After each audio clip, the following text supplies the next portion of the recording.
Hey there, welcome to the 1% Crit podcast for week 3. I'm, of course, just host Sebbie OCE.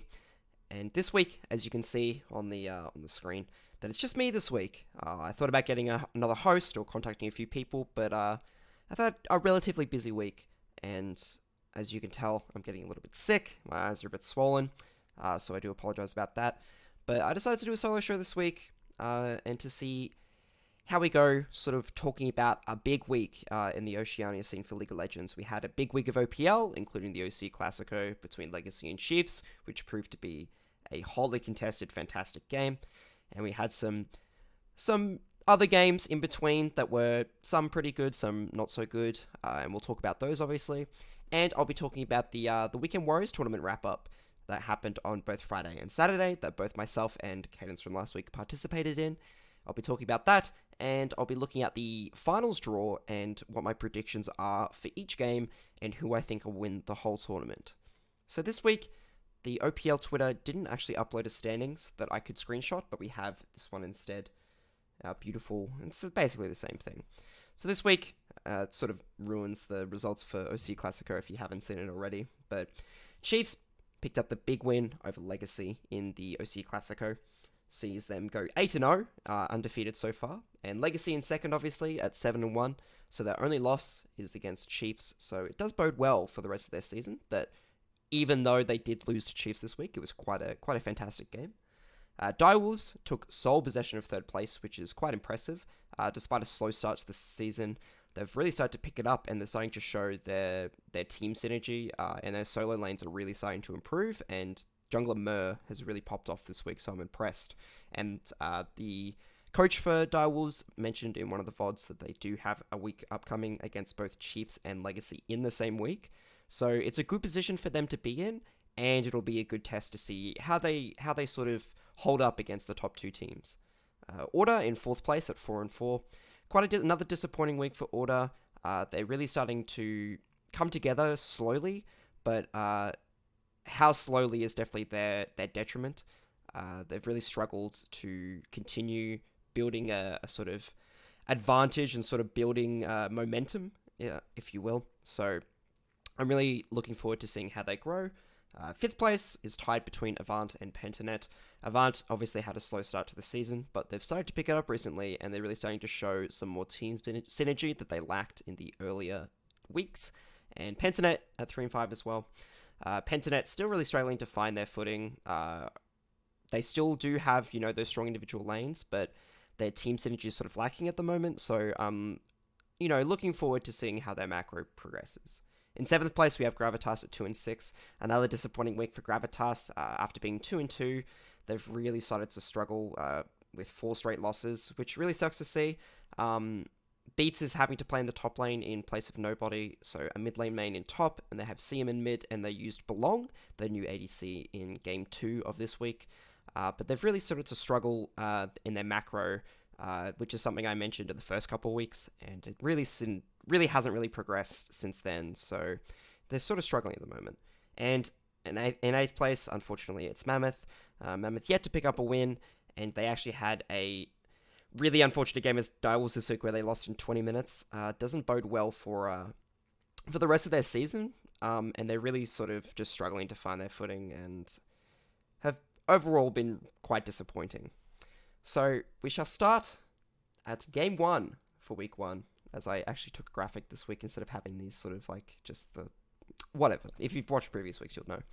So Game 1 between Order and Gravitas saw Gravitas fall behind early due to Order having pretty good macro. It's something that's been critiqued in the past, but I was impressed by how well they played the early game and sort of shut down Praelis' ability to play the early game, because Praelis is known for being basically the mold that keeps Gravitas together. So his early game ganks really do get them ahead. Even against Legacy, Praelis really sort of controlled the early game, even if they did fall off towards the mid game. And Seaman kept hitting really big shockwaves on Orianna, but Gravitas wasn't in a position to sort of follow up on it. So it was really disappointing to see that their team synergy is still really lacking at the moment. After a clutch fight at the Rift Herald, Gravitas was starting to claw back. I was really impressed by how well they were able to keep cool, and Seaman continued to hit important Orianna ults.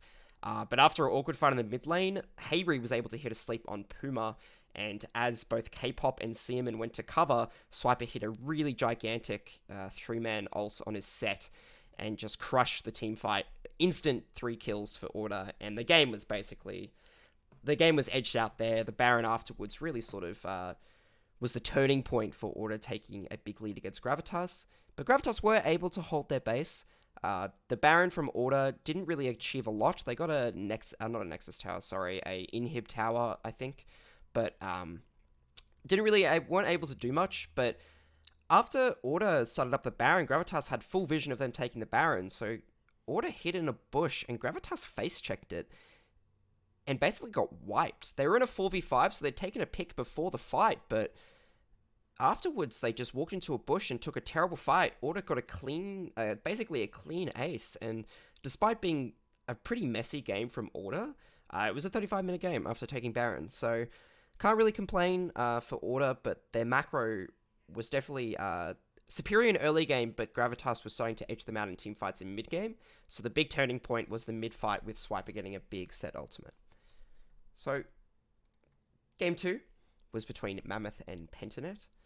So Baz, the jungler for Mammoth, played really well early, using the priority from his lanes to invade the jungle of the Pentanet jungler solely. There we go, I remembered, I'm impressed. Impressed in myself, apparently. And so the CS lead he gained sort of transitioned into CS leads in his junglers as well. But Pentanet went the route of macro, where they sort of focused Kweku in side lanes, knowing that they're sort of the weak part of Mammoth's lineup, and took small advantages through towers, and then sort of kept the gold even despite having some small CS leads. But after a really botched fight from Mammoth, where there was a miscommunication with Ornn ult and Olaf going in, so Baz following up on Kweku's Ornn ult, Pentanet were able to turn onto the Olaf and take the kill and basically just clean up the fight afterwards, and it was really, really awful to see Mammoth kind of throw that lead they had. And then, even though the gold remained equal, Mammoth really struggled to maintain side lane control and vision in their jungle, so Mammoth basically gave Pentanet whatever they wanted and weren't able to contest as a result. And then Pentanet, in their team fights, were really strong. Get Back had a fantastic game on LeBlanc, and basically played vision perfectly and was able to one-shot people if they did get out of position. So they took the Baron, and then, although Pentanet did miss position at the bottom tower, losing their ADC and their support in the process, they just basically postponed their push. And then after a fight at the Dragon that Mammoth were really just not prepared for, Pentanet took it in 33 minutes and took a convincing win against Mammoth. They played to their strengths. They played to their macro, and it was an impressive win regardless. So that's game 2 with Pentanet over Mammoth. Game 3 saw Order against Direwolves. So Merv, the Direwolves jungler, impressed me quite a lot this game in his Lee Sin. He pathed perfectly into Only's jungle, taking the red, and by the time Only had looked to take the top side, Lee Sin had already taken all the camps. So he went mid, took first blood onto Hayri, and then they all went top and dived onto the Gnar soon afterwards, as the Camille had ult and Gnar was not mega yet, so Chippies was able to ult onto Swiper, and Mer took another kill. Order really struggled to match Direwolves' their objective prowess, and so around the 16-minute mark, despite not having a lot of kills, Direwolves were up 3k gold. And then Direwolves, after picking up a pick onto Rare 7, they were able to take the Baron afterwards, so their macro control really sort of progressed as the game went on, and they were able to get an important pick and take the Baron afterwards, which Order didn't contest. And though they didn't do much with the Baron afterwards, Order was doing well to delay. The Direwolves had a fiesta in the Dragon Pit with Order, and slightly just edged out the lineup of Order. Chippies ended up taking the Dragon, stealing it rather. So a close fight in the Dragon Pit saw Direwolves come out ahead. And I think the perfect image for this game, if you watched it, is a team fight was a team fight broke out, and Swiper hit a 4-man Gnar ultimate onto the members of Direwolves, and only one of them died. And Direwolves won the fight afterwards. It was just the perfect image of how the game sort of went for Order, and it was unfortunate to see. But after that fight, Direwolves took the team fight, took the mid tower, took the Nexus, and the game was over. And Direwolves picked up an impressive win over Order. So there was another game in Saturday, the OCE Classico, but I want to save that to the end. I feel like there's a lot to talk about with that game, and so I want to kind of save it towards the end. So we'll go to Sunday for Game 5 between Avant Gaming and Legacy. So obviously, Legacy coming off a loss the day previously to Chiefs, but an early dive from Draku, an early drive onto Draku rather, by Topun Soraka with the Jarvan of Bapip saw an advantage go the way of Topun quite early on. So Aatrox missed quite a bit of farm, and Soraka was up about 10 CS in a level. So really difficult for Aatrox to sort of come back into that game with Soraka so far ahead, especially since Soraka's kind of designed to just go even or slightly behind in lanes. So going ahead in a lane that early, really detrimental to Draku's Aatrox. Avant were able to slow the game down, however. They took the Rift and used their interesting pick of Ziggs bot lane to go top and take the first tower, although they did trade the tower with Legacy later on, so not too much gain or loss for either team. Avant sort of just evened out the gold. And then a 1 minute team fight, legitimately a 1 minute team fight in the top side of Avant, saw the fight last a minute. Team members got picked off, every so often, and it took so long that Aphelios died, came back to life, TP'd in, and got a couple kills. It was such a hilarious sort of image of how this game was basically going to go for the rest of the game. It was quite entertaining. Can't really complain, can I? And though Legacy were able to maintain their gold lead, both Guncrab's Ziggs and Chaz's Rise got pretty strong, and they could basically just pump out damage from range. And Legacy weren't really able to contest it, at least not cleanly. So the Ziggs was able to poke down, and Chaz was able to get a lot of damage off. He went Rabbit on second on Rise. So it was really difficult for Legacy to try to find an opening in straight 5v5 team fights. And despite a couple close fights that saw, 3-for-4s, 4-for-3s, 3-for-3s, Legacy snuck the Baron away from Avant, and that basically was the turning point for the game. Avant really didn't see it coming. Legacy used vision really well, basically just popped over the Baron wall, despite Avant having the Scuttle Crab vision, and took the Baron without them really noticing. And although Avant tried to force a desperation fight, Raze insta-gibbed basically two of the most important members of Avant, both Chaz and Guncrab. It was basically a one-shot. I don't think there's any other way I'd describe it. One-shot both of them, and the game was over basically from there, and Legacy took the win over Avant for Game 5. So for Game 6, we had Chiefs versus Pentanet. So obviously Chiefs coming off a big win against Legacy, so their spirits were high. But Pentanet got a couple early kills, particularly one onto Croc before minions had even spawned in the topside river. And then they took a kill onto Claire in the mid lane later on. But although Pentanet took a couple kills here and there, got a couple kills in side lanes, Chiefs were able to maintain their gold. And so the gold was even despite Pentanet being a few kills up. But a good Chiefs fight at the Rift Herald that saw a good combo with Croc getting a perfect Jarvan ult onto the unsuspecting Pentanet. Pentanet really weren't prepared for the fight that Chiefs were prepping for. So Chiefs got a clean fight and ended up taking the Rift as a result. And the methodical approach of Chiefs is really starting to show. Their macro game is pretty immaculate. So Pentanet really sort of struggled to match the tempo of Chiefs. And as a result, Chiefs sort of built a gold lead just purely from macro. And though Pentanet continued to take really close fights, there was never a clear advantage for Pentanet to take. So Chiefs wants exactly that. Chiefs wants these close fights where they go 3-for-3, 2-for-3, 3-for-4, that sort of thing. And they're able to punish them for leaving side lanes open. So minions just running into towers and basically dying and all this gold and XP wasted. And Chiefs basically just waited until they could get the perfect fight, and an insane Bard Q from Korea CK onto both the Syndra and the Ezreal basically ended the game. Just an insane sort of Bard play from Korea CK was the defining moment for that game, and Chiefs ended the game shortly after. So Game 6 right there, and for Game 7, we have I guess this is... Oh, no, Game 7 is Avant versus Gravitas. So a relatively slow early game saw Avant gain CS leads in both their side lanes and their jungler. And then Gravitas, Avant actually, before I go any further, did well to shut down Prayless this game, as he had an uncharacteristically poor early game. Avant really noticed that Prayless is the main carry of Gravitas, so it was impressive to see them sort of able to shut him down and keep him on his toes, and he really wasn't prepared for the sort of aggression that Avant were giving. And they found a good fight 13 minutes in, Gravitas, and they evened out the game and kept control of the Dragons. And although they kept taking very close fights, Avant went 5-for-1 in a really important fight around Baron, and Avant basically took control of the game there. It was really difficult for Gravitas to come back into the game. And Gravitas, they don't really know when to stop fighting. They really want to keep the game, the tempo going and keep the fights going. But Avant still maintain a pretty significant gold lead despite Gravitas sort of forcing these fights and getting, much more than they will probably should be allowed to get.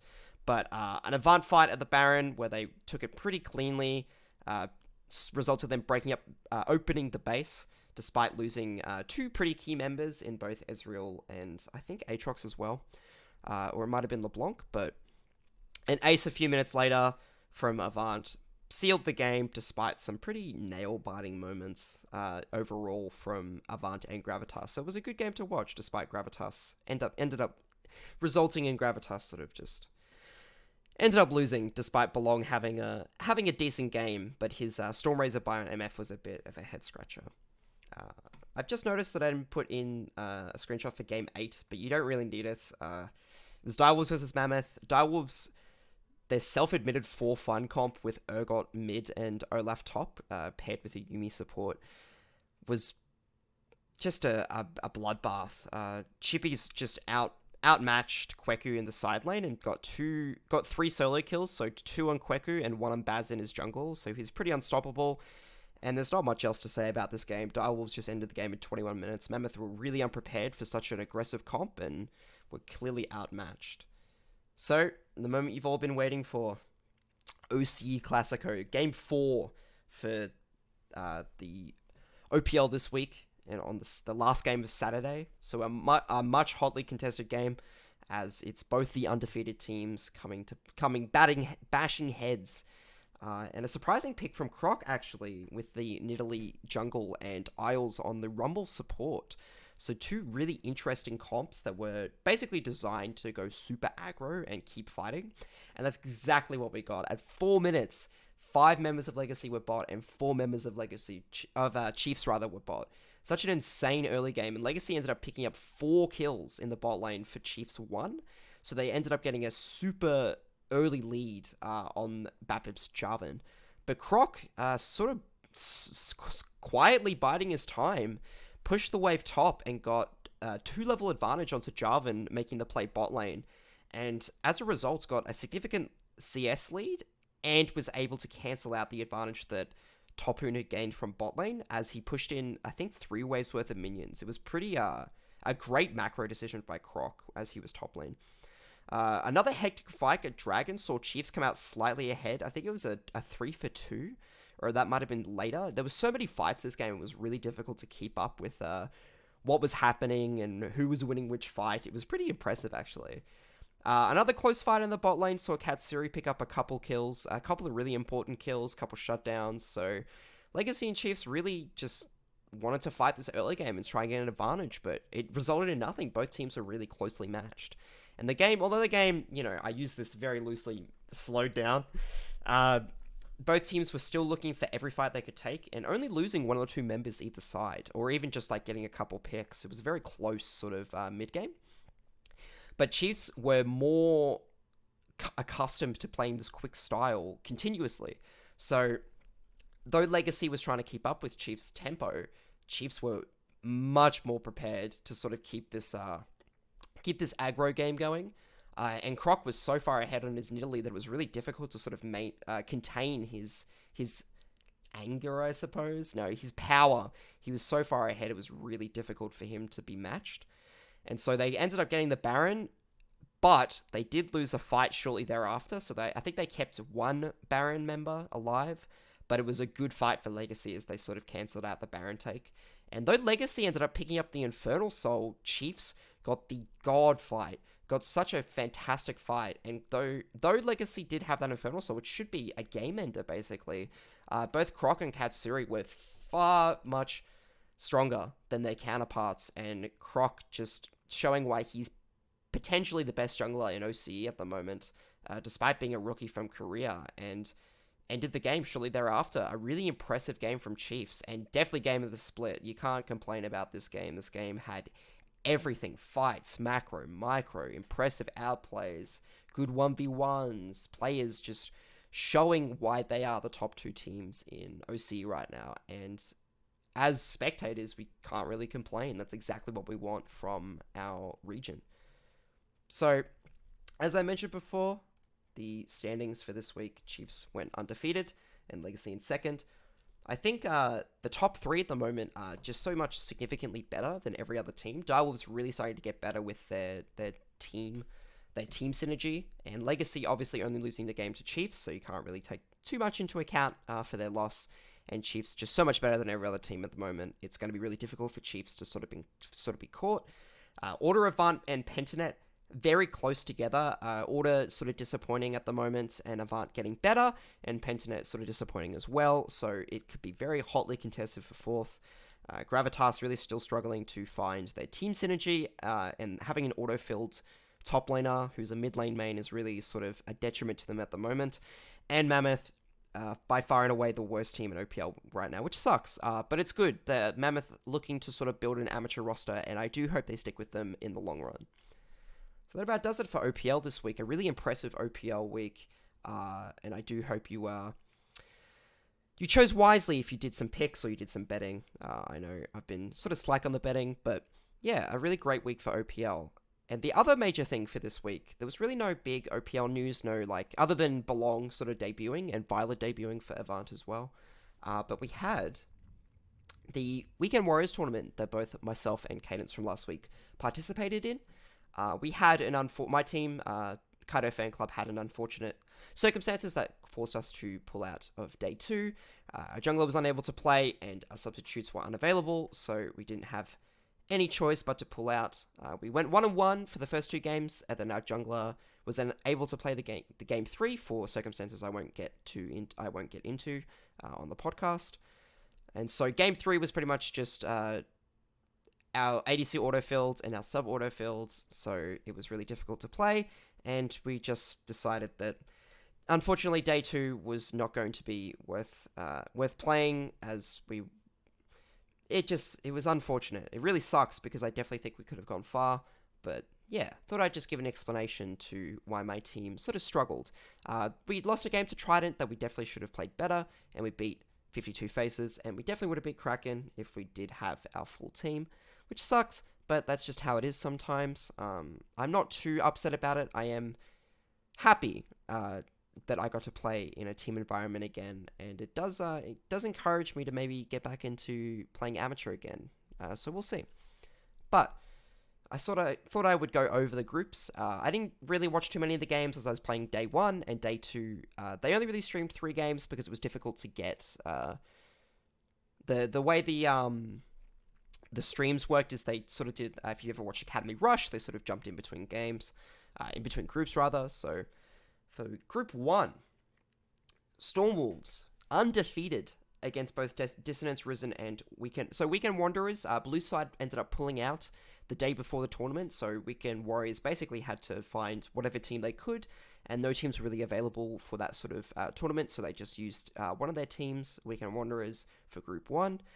Dissonance, sort of disappointing, finishing 3-3, dropping, I think, both games to Stormwolves, and I think they dropped a game to either Risen, obviously either to Risen or Weekend Wanderers, I can't exactly remember who, but Stormwolves 6-0, really impressive.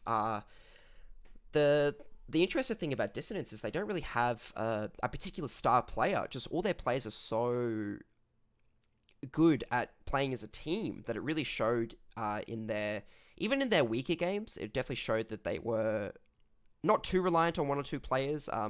King played particularly well in ADC, and Bingleman played particularly well. So it was interesting to see Stormwolves rather take the 6-0. And Dissonance, obviously, Cadence and I both predicted to get out of groups, and they did with 3-3. Risen did much better than anyone really expected at 2-4, but the Weekend Wanderers team was quite unprepared for the tournament, and they're quite a new team, so they were only able to go 1-5 and finish 4th for Group 1. So, Group 2, 95X, surprising most people and going 5-1. I think the only game they dropped was to either Devious. I think it was Devious on day 1 they dropped a game to. But 95X, impressing a lot of people and taking... Apparently they're quite... I think I talked to Cadence about this. They're quite a cheesy team. The way they play is very different to how the meta sort of works at the moment. So they use their sort of individual prowess and their surprising picks as sort of the driving force to their wins. So they ended up topping the group at 5-1. And 0-11 able to go 4-2 and pick up second place in Group 2.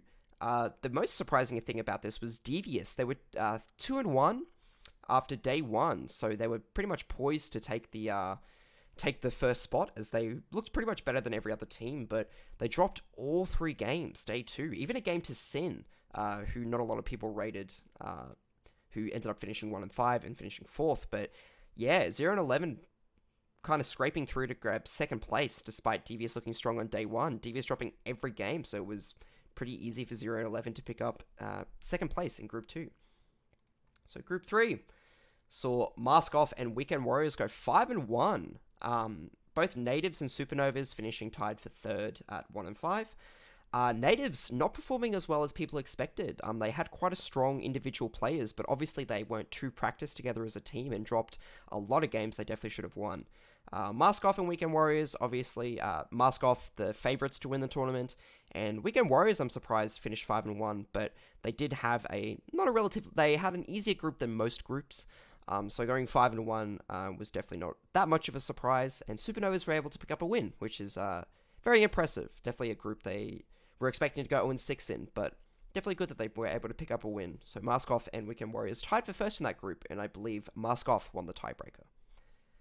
And for Group 4, so my group, unfortunately, as you can see, 4th place at 1-5. We were 1-2 after day 1, and then obviously forfeited our 3 games.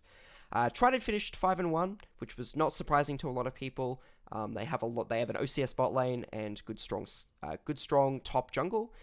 Mid is probably their weakest point, but it didn't really matter.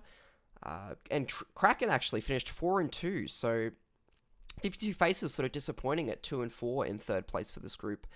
Kraken surprised a lot of people and I think they went 2-1 for day 2, so they were able to obviously get the free win over Kaido, and I believe they picked up a win over 52 Faces. But 52 Faces, I think, were the only team to pick up a win over Trident, so it was quite surprising to see them finish 2-4 and not make it through groups, which sucks. I was really rooting for 52 Faces, so Kraken able to take second place in that group, and I'm looking forward to seeing how Trident does in the finals bracket.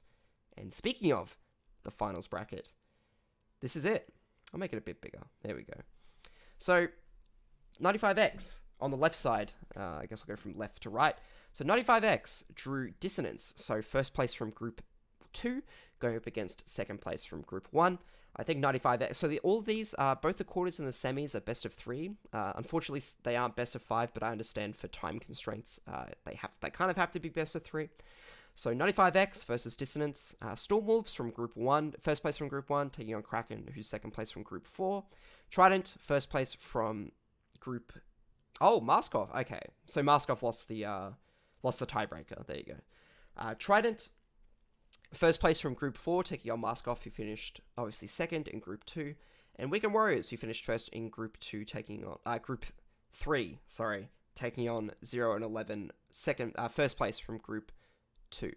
So, kind of an interesting finals bracket. You can't really complain. A lot of these teams, all of these teams, I think, could win the title. I think the only teams that probably couldn't are Dissonance and Kraken, and maybe Weekend Warriors. I think Weekend Warriors are not as strong as they showed in the group stage. I think 0-11 will definitely pick up either a 2-0 or a 2-1 over Weekend Warriors. I think I'm sort of leaning towards more of a 2-1. Tridents and Mask Off, I think, will be the game of the finals. I think Stormwolves will win 2-0 over Kraken, and I think 95X will win 2-1 over Dissonance. So it'll be 95X against Stormwolves, and I think Stormwolves will beat 95X.